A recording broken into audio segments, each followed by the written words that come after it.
दोस्तों हमारे YouTube channel स्टडीमेट official में आप सभी का स्वागत है। ये औसत का एवरेज का आखिरी वीडियो है। आज बहुत सारे क्वेश्चन लेके आए हैं, बहुत सारे ट्रिक लेके आए हैं, बहुत सारे फॉर्मूले हम लेके आए हैं। दोस्तों जाइएगा मत, अंत तक बने रहिएगा। लास्ट में हम आपको सभी तरह के फॉर्मूले बताने वाले हैं जो आपको डायरेक्ट एग्जाम में आएंगे। जैसे समसंख्याओं का औसत क्या होता है, पूछा जाता है कि 50 तक या 50 समसंख्या का औसत क्या होगा।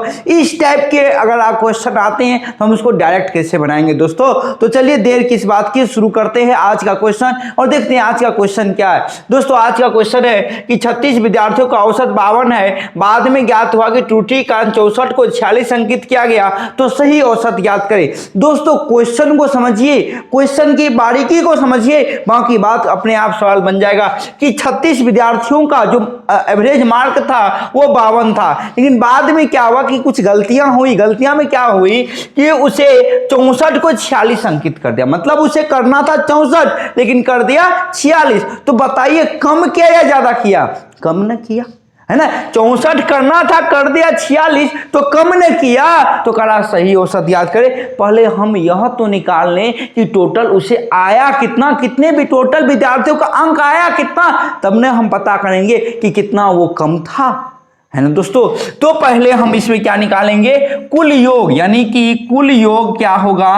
कल ही हमने आपको पिछले वीडियो में बताया था कुल योग बराबर क्या होता है, औसत को संख्या से क्या कीजिए, गुना कर दीजिए। क्यों करेंगे? क्योंकि औसत बराबर क्या होता है, योग बटे में कुल संख्या, यही होता है दोस्तों। तो अगर यहां से योग निकालें तो इस दोनों को क्या करना होगा, गुना करना होगा। तो वही हमने क्या दोस्तों, अब इसको गुना कीजिए, 6 दूनी 12। अब देखिए 6 दूनी क्या हो गया दोस्तों, 12 हासिल 1, तो हो गया 6 पंचे 30, 3 दूनी 6, तो 30 6 36, 1 37, 5 से 15, 15 3 18, यानी 1872 ये टोटल आया अंक, है ना। 36 विद्यार्थी का टोटल अंक था, लेकिन अब ध्यान दीजिएगा तो उसे लिखना था 64, लेकिन लिख दिया क्या, 46। तो इसका मतलब क्या हुआ कि 64 लिखना था, लिख दिया 46, तो कितना कम लिखा, 18, है ना। यानी कि उसे लिखना था 64 लेकिन लिखा 46, जिसके कारण 1872 आया। तो ये कितना कम आया, ओरिजिनल से 18 कम नहीं आया। तो इसका मतलब क्या हुआ, इसमें हम 18 जोड़ देंगे तो यानी कितना हो गया, 8 2 10, 7 1 8 1 9, ये हो गया 1890 कुल हो गया। ये एक्चुअल डाटा और ये क्या है, गलत डाटा है। तो अब कहना कि सही औसत, औसत निकालने के लिए संख्या क्या करेंगे, भागा दे देंगे। अब इसको बाकी गुना भाग करना है, कर लीजिए। ये होगा 6 के 36, 36 के 18 हो गया, 15 6 के 90 और कटेगा 5 से 8 1 9, 3 दूनी 6, ये हो गया 105, यानी हो गया 105 बटे 2, ये हो जाएगा 52.5, यानी ये सही औसत हुआ असल मायने। अब इसको हम ऐसे कैसे बनाएंगे, इतना करने की क्या जरूरत है, ये तो हो गया चलिए बेसिक तरीके, इतना करने की क्या जरूरत। अब सिंपल सी बात है कि देखिए इसको शॉर्टकट तरीका कैसे बनाएंगे कि हमारा जो बढ़ रहा है वो 18 बढ़ रहा है, यानी 18 क्या हो रहा है, हमको ज़्यादा चाहिए। और तो इसका मतलब क्या हुआ कि आप बस कुछ नहीं कीजिए, इसका आप औसत निकाल लीजिए, है ना। 18 अंक जो ज्यादा हुआ तो औसत में क्या होता है, सब में वृद्धि होती है। तो औसत निकालेंगे 18 दूनी 36, यानी 1/2। इसका मतलब क्या हुआ कि हमें जो एक्चुअल औसत दिया हुआ है, अगर सही औसत में क्या होगा, ये 1/2 ज्यादा हो जाएगा कि नहीं होगा, क्योंकि 18 ज्यादा है, 18 ज्यादा होना चाहिए था गलती से। तो इसका मतलब क्या हुआ कि इतना ज्यादा होना चाहिए औसत, तो इसका मतलब हुआ 0.5 औसत ज्यादा होना चाहिए। तो पहले 52 था, 0.5 अधिक हो जाएगा तो 52.5। तो देखिए इस विधि से भी हो गया और इस विधि से भी हो गया। तो चलिए दोस्तों अगले क्वेश्चन की ओर बढ़ते हैं। अगला क्वेश्चन क्या है, इसको समझना बहुत जरूरी, बहुत इंपॉर्टेंट क्वेश्चन है, बहुत ही ज्यादा इंपॉर्टेंट क्वेश्चन है दोस्तों। क्वेश्चन है 11 संख्याओं का औसत 35 है, यदि प्रथम 6 संख्याओं का औसत 32 तथा अंतिम 6 संख्याओं का औसत 37 है, तो छठी संख्या ज्ञात करें। मतलब 11 को संख्या, ध्यान समझिएगा, हम 11 संख्या लिख रहे हैं, मान लेते हैं उसे, है ना। 11 संख्या लिख रहे तब ज्यादा समझ में आपको आएगी। 1 2 3 4 5 6 7 9 10 और 11। अब देखिए क्वेश्चन क्या कर रहा है कि इस पूरे 11 संख्या का औसत दिया हुआ 35 आपको कह प्रथम 6 संख्या, ये प्रथम 6 संख्या हो गया, इसका औसत दिया हुआ है आपको 32 और अंतिम 6 संख्या, तो देखिए 1 2 3 4 5 6, यानी ये यही ना हुआ। और ये दिया हुआ है आपको 37 और टोटल दिया हुआ 35, तो छठी संख्या ज्ञात करनी। कैसे ज्ञात करेंगे, दिमाग लगाइए, कैसे ज्ञात होगा? तो सिंपल तरीका है दोस्तों। अब एक चीज बताइए, इस सबका हम योग निकाल लें और इस सबका योग निकाल लें तो क्या हमें पूरी संख्या का योग निकल जाएगा कि नहीं निकल जाएगा? लेकिन यहां एगो लफड़ा क्या है, 6 जो है ये इसमें भी आ रहा है और इसमें भी आ रहा है कि नहीं आ रहा है? 6 डबल आ रहा है कि नहीं आ रहा है ना? तो अगर 6 डबल आ रहा है तो लेकिन हमको छठी संख्या निकालना है और 6 डबल लेना भी नहीं है, तो कैसे निकालेंगे? तो टोटल को जोड़ देंगे, तो 6 दुबेर आया तो कोई दिक्कत नहीं है, लिख देंगे 6 + 6, 2 6 लिख दिए, है ना। अब क्या करेंगे, इसमें से ये जो 11 संख्या का औसत दिया हुआ 35, अगर इसको घटा देंगे तो उसमें क्या होगा? एगो 6 तो इसमें हेबे करेगा, जैसे ही घटाएंगे तो एगो 6 यहां से क्या हो जाएगा, कट जाएगा। देखिए टोटल में से पहले क्या करेंगे, इस दोनों को जोड़ लेंगे, जोड़ने के बाद क्या होगा, डबल 6 आ रहा था, तब इसमें से क्या करेंगे कि 11वीं संख्या का जो औसत है वह कुल योग को घटा देंगे, तो ये 1 भी कट जाएगा, 2 भी कट जाएगा, 3 भी कट जाएगा, 4 5 और डबल 6 जो है उसमें से एगो 6 क्या हो जाएगा, कट जाएगा, 7 8 9 10 सब कट जाएगा, बच क्या जाएगा हमारे पास 6। यही तो हमसे पूछ रहा है छठी संख्या क्या होगी। इतना चीज समझ में आएगा, तब इसके बाद हम बनाएंगे दोस्तों। तो इसका मतलब हुआ कि 1 से 6 तक का योग निकालेंगे, इसका योग अगर हम निकालेंगे तो क्या आएगा, 32 × 6, यही ना, क्योंकि इसका औसत 32 दिया हुआ है, तो ये हो गया कितना, 6 दूनी 12, 36 का 18 1 19। अब इसका अगर निकालेंगे तो क्या होगा, 37 × 6, 6 के 42, 36 का 18 4 22, 222 आ गया। तो कुल कितना आएगा, कुल बराबर लिखेंगे 222 + 192, 2 2 4 9 2 11 2 1 3 1 4। ये हो गया क्या, 12 संख्या, 6 इधर 6 उधर, 12 हुआ, जिसमें 6 क्या है, 2 गो है।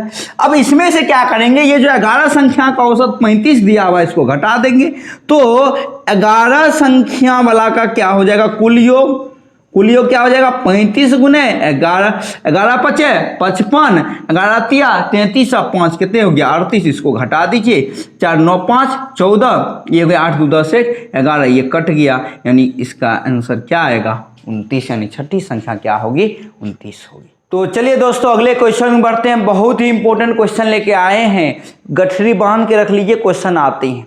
तो चलिए दोस्तों, यदि m संख्या का औसत n² है और n संख्या का औसत m² है, तो m + n संख्या का औसत क्या होगा? दिमाग लगाइए कि m + n संख्या का औसत किस प्रकार हम निकालेंगे, कैसे निकालेंगे? तो m + n संख्या का औसत क्या होता है, पहले ये बताओ, औसत का फॉर्मूला क्या होता है? फॉर्मूला था कुल योग बटे कुल संख्या। तो अब m + n संख्या का कुल योग तो मालूम हो, तो कुल योग कैसे मालूम होगा? तो m का कुल योग निकाल लेते हैं और n का कुल योग निकाल लेते हैं, दोनों को जोड़ देंगे तो m + n का कुल योग निकलेगा कि नहीं निकलेगा? तो दोस्तों अब बताइए कि यदि आपको m + n का औसत निकालना है तो आप क्या लिखेंगे, m + n का कुल योग, यही न लिखेंगे, और बटे में लिखेंगे m + n कुल संख्या, यही न लिखेंगे। तो अब एक चीज बताइए कि m + n का कुल योग कैसे निकालेंगे? तो भैया यहां देख लो, m संख्या का औसत दिया हुआ है आपको n², यही न दिया हुआ है। तो अब बताइए यहां से योग निकालेंगे, तो अब ये आपको बताए कि संख्या में औसत को गुना कर दीजिए, mn² हो गया, है ना। सेम उसी प्रकार n संख्या का अगर औसत दिया हुआ है आपको कि भैया m² है, तो योग बराबर क्या होगा, औसत में क्या कीजिए, गुना कर दीजिए संख्या से, तो ये हो गया nm²। हुआ कि नहीं हुआ? अब आ जाइए, तो m + n का कुल योग कितना होगा, m का योग प्लस में n संख्या का योग। तो अब एक चीज आप बताइए, यहां हम बना देते हैं दोस्तों, तो m संख्या का योग हो गया mn² प्लस में n संख्या का योग हो गया nm², बटे में कुल संख्या कितना है, m + n। इसमें से आप क्या कॉमन लेंगे, mn कॉमन ले लेंगे, तो ये हो जाएगा m + n बटे m प्लस एन, ये कट गया। अब कहिएगा सर ये m प्लस एन कहाँ से आया, तो भैया इसमें से m कॉमन ले लिया, 2 गो n था, 1 गो n ले लिए तो बचेगा 1 गो n, है ना। या इसी को उल्टा लिखे, उसे प्लस में इधर लिखे उधर लिखे, कोई मसला नहीं है दोस्तों, ठीक है। तो ये जाके क्या हो गया, कट गया, तो हमारा आंसर आ गया mn।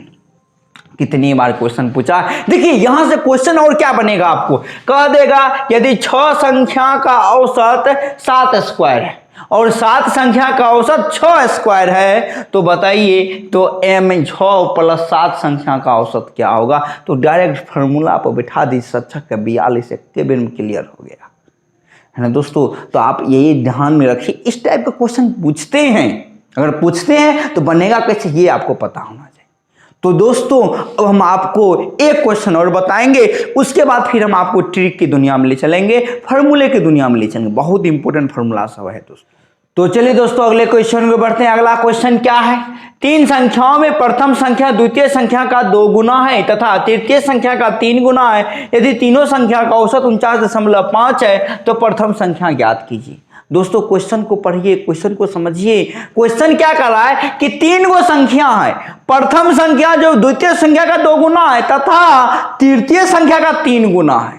तो अब एक चीज बताइए कि हम किसको माने, कौन सी संख्या को माने ताकि हमका दो गो और संख्या भी निकल जाए अपने आप, है ना। तो यहां एक चीज कॉमन है, कौन है, प्रथम संख्या, क्योंकि ये द्वितीय संख्या का भी 2 गुना है और ये तृतीय संख्या का भी 3 गुना है, मतलब प्रथम संख्या कॉमन है तीनों में। तो हम मान लेते हैं कि प्रथम संख्या x, और क्वेश्चन का भी डिमांड देखिए प्रथम संख्या हमसे पूछ रहा है, तो अब कह रहा है तो द्वितीय संख्या क्या होगा, दिमाग लगाइए कि द्वितीय संख्या क्या होगा। कह रहा है प्रथम संख्या द्वितीय संख्या का 2 गुना है, प्रथम संख्या यानी कि ये जो है इसका 2 गुना है, तो इसका मतलब क्या होगा, ये इसका आधा होगा कि नहीं होगा।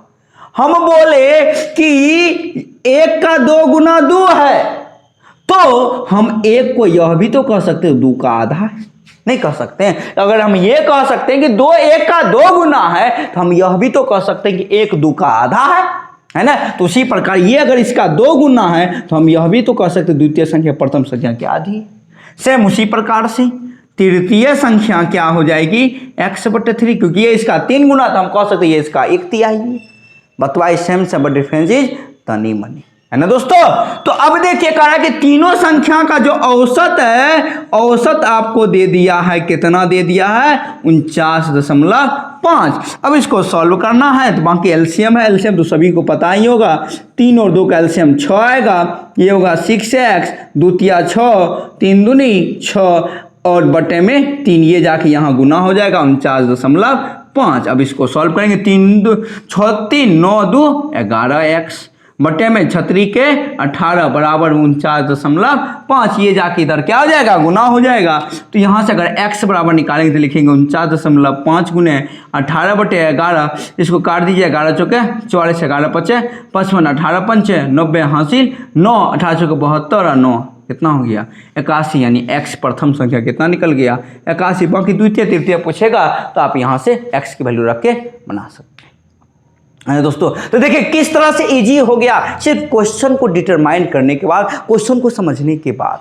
तो अब चलिए दोस्तों इंतजार नहीं करेंगे, हम फार्मूले की दौड़ में जा रहे हैं, बहुत इंपॉर्टेंट फार्मूला सब है ना। तो जाइएगा मत, बने रहिए आप हमारे साथ।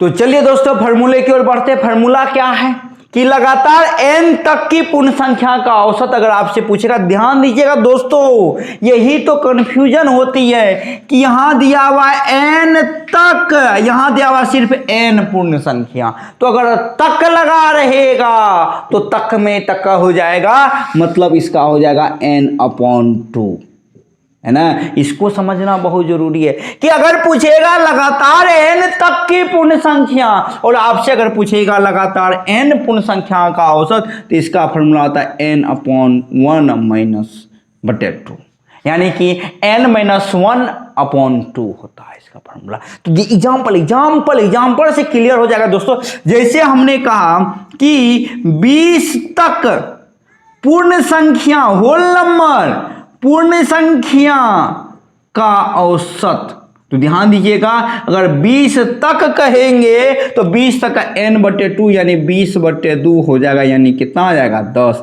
लेकिन अब यही पूछे कि 20 पूर्ण संख्या का औसत, लगातार ये ध्यान रखिएगा, पूर्ण संख्या का औसत क्या होगा, तो यही हो जाएगा दोस्तों 20 - 1/2 यानी 19/2। इसको अगर सॉल्व करेंगे 9 दूनी 18 यानी 9.5। देखिए दोनों में कितना अंतर है, और एग्जामिनर इसी चीज को उठाता है।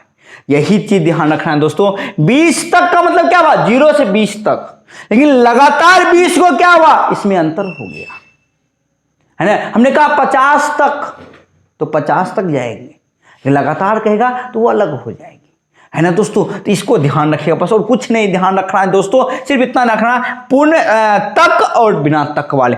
तक कहेगा तो n/2, अब बिना तक वाला रहेगा तो n - 1/2। इससे ज्यादा आपको नहीं जानना। सेम सम संख्या में भी होगा, विषम संख्या में भी होगा, तक वहां भी आएगा, नहीं भी आएगा। तो हम चलिए सम और विषम दोनों वाले देख लेते हैं फिर, है ना। तो चलिए दोस्तों सम संख्या वाला देख लेते हैं। अगर पूछे आपसे लगातार n तक की सम संख्या का औसत क्या होगा, तो एक ही बात याद रखिएगा दोस्तों, ये होता है n/2 + 1। यानी कि अगर पूछेगा n तक की सम संख्या का औसत तो n/2 + 1 होगी, है ना। अगर यही आपसे पूछेगा लगातार n सम संख्या हो तो ये हो जाएगा n + 1। एग्जाम्पल के लिए मान लेते हैं कि हमने कहा कि 10 तक क्या होगा और 10 लगातार का क्या होगा, हम दोनों देखेंगे दोस्तों। देखिए जैसे मान लीजिए कि हमने कहा 10 तक, तो 10 तक में क्या क्या आएगा, 2, 4, 6, 8 और 10। पहले इसका फॉर्मूला पे चेक कर लेते हैं, क्या हो जाएगा 10/2 + 1, 5 दूनी 10, 5 1 कितना आ गया 6, यानी इसका औसत कितना आ गया हमको 6 आ गया। अब इसकी जांच भी कर लेते हैं, तो इसको कीजिए 10 8 18 24 4 28 2 30, 30 में कितना आ जाएगा 5, यानी कितना आ गया, देखिए 6 आया कि नहीं, यहां भी 6 आया, वहां भी। अब आपसे पूछा 10 लगातार, तो 10 को लगातार क्या क्या आएगा, 2 4 6 8 10 12 14 16 18, गिनिए 2 2 4 2 6 2 8 1 9 और 1 10। अब इसका अगर आप निकालिए तो कितना आएगा, देख लीजिए, जोड़िए सबको, है ना, सबको जोड़िएगा ना तो दोस्तों, तो देखिए कितना आएगा, 20 हो गया, 18 2 20 हो गया, 20 20 40 हो गया, 16 4 20 यानी 20 या 60 हो गया, 60 ये हो गया 80 80 20 100 यानी 110/10। देखिए 11 आया कि नहीं। अब इसको फार्मूला पे देखेंगे तो n + 1 10 + 1 कितना हो गया, 11 हुआ कि नहीं हुआ। तो देखिए दोस्तों ये इंपॉर्टेंट फार्मूले हैं, है ना। अगर आपसे पूछेगा n तक तो n/2 + 1 कीजिएगा, और पूछेगा लगातार तो n + 1 कीजिएगा। ये कंफ्यूजन होती है, इसलिए हमने दोनों एक साथ लिखा है ना दोस्तों। तो चलिए विषम संख्या को भी देख लेते हैं। तो चलिए दोस्तों विषम संख्या वाला देख लेते हैं। लगातार n तक विषम संख्या अगर आपसे पूछेगा, पहले इसको देख लेते हैं कि लगातार n विषम संख्या आपसे पूछेगा तो कुछ नहीं है दोस्तों, इसका फॉर्मूला डायरेक्ट n होता है। मतलब आपको पूछ दिया कि 6 विषम संख्या, लगातार 6 विषम संख्या का औसत क्या होगा, तो 6, 7 का क्या होगा 7, अगर 8 का पूछेगा 8। लेकिन अगर आपसे पूछेगा n तक की विषम संख्या तो इसका डायरेक्ट फॉर्मूला होता है n + 1/2। आप इसी सत्यता जांच कर लीजिए, अभी हमने आपको सम संख्या बता दिया, सेम उसी प्रकार से आप विषम संख्या का भी चेक कर सकते हैं दोस्तों। तो देखिए बहुत इंपॉर्टेंट फॉर्मूले हैं, तक और बिना तक वाले ये कंफ्यूजन डालते हैं, और हमको लगता है कि यार ये n तक लिखा हुआ, हम सोच लेते ओ लगातार n वाला बना देते हैं, है ना। हमको लगता है वहां सही कर आए, घर पे आए, सोए, अगले दिन देखे जा गलती हो गया, ये कैसे हो गया, तब समझ में आती है ये चीजें। तो पहले समझना हमें दोस्तों, बाद में नहीं समझें तो रिजल्ट फिर दिक्कत हो जाएगी, है दोस्तों। तो फिर दोस्तों आपकी औसत पूरी तरह से हमने खत्म कर दी। अगर आपको आज भी फिर भी डाउट है तो प्लीज आप हमें कमेंट सेक्शन में बताइए कि क्या डाउट आपकी रह गई, हम उसको सॉल्यूशन जरूर करेंगे दोस्तों अगले वीडियो। अब अगला चैप्टर किस पे आ रही है दोस्तों, है ना, ये हम आपको उस वीडियो में जरूर बताएंगे। तब तक के लिए दोस्तों जय हिंद।